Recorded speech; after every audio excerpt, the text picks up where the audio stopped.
Hey baseball fans, welcome back to Baseball Spark. Today we're looking into one of baseball's most mysterious and maddening pitches, the knuckleball. It's slow, it's unpredictable, and it's about to get weird. Let's crack the case on why this ghostly pitch is both a miracle and a curse. Let's kick things off by unpacking the enigma wrapped in a riddle, all encased in a baseball glove. Yes, it's the knuckleball. This isn't your standard fastball or curve, it's baseball's version of a magic trick. But instead of a rabbit, you get a baseball that has no idea where it's going.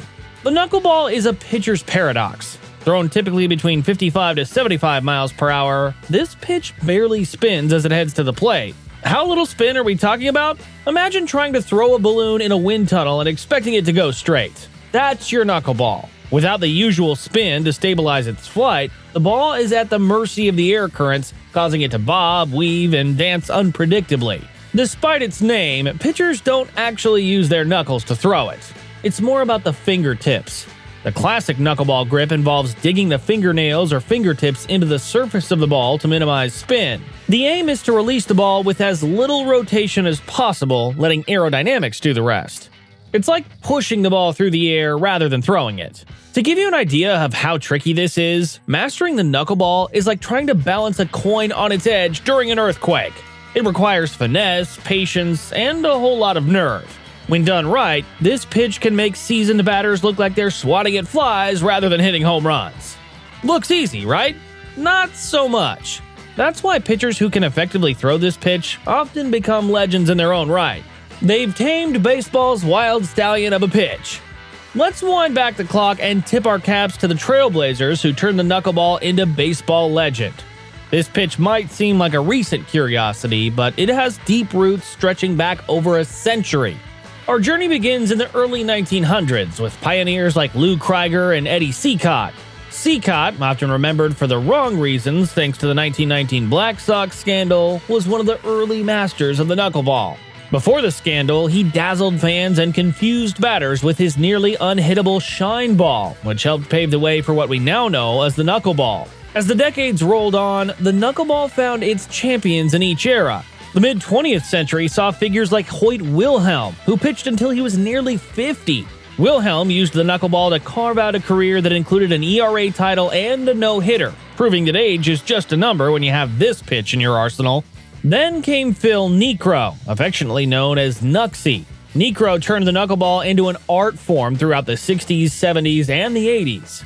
With a career spanning 24 seasons and over 300 wins, Niekro showed that the knuckleball wasn't just effective, it was a viable strategy for longevity in the majors.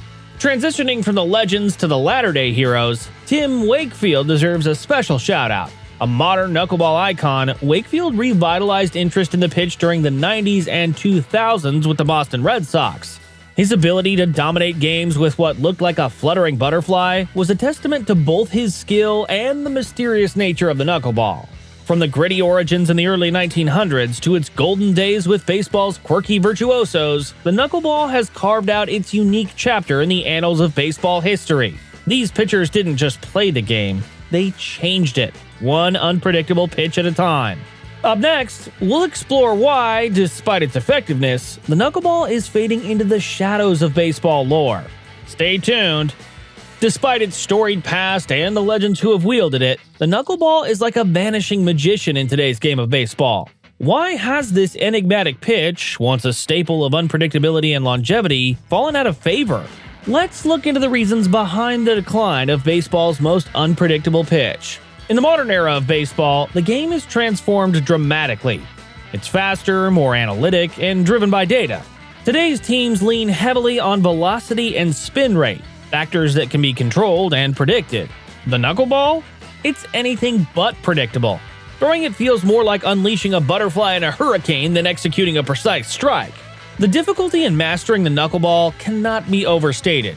It's not just about throwing the ball, it's about taming it. Young pitchers are often discouraged from pursuing it due to its steep learning curve and high risk of failure. It's a pitch that demands patience, both from the pitcher and the coaching staff, a commodity in short supply in the high-stakes world of professional baseball. Furthermore, the nature of the knuckleball leads to erratic results when not perfectly executed. Wild pitches, passed balls, and walks can pile up quickly, turning a game upside down.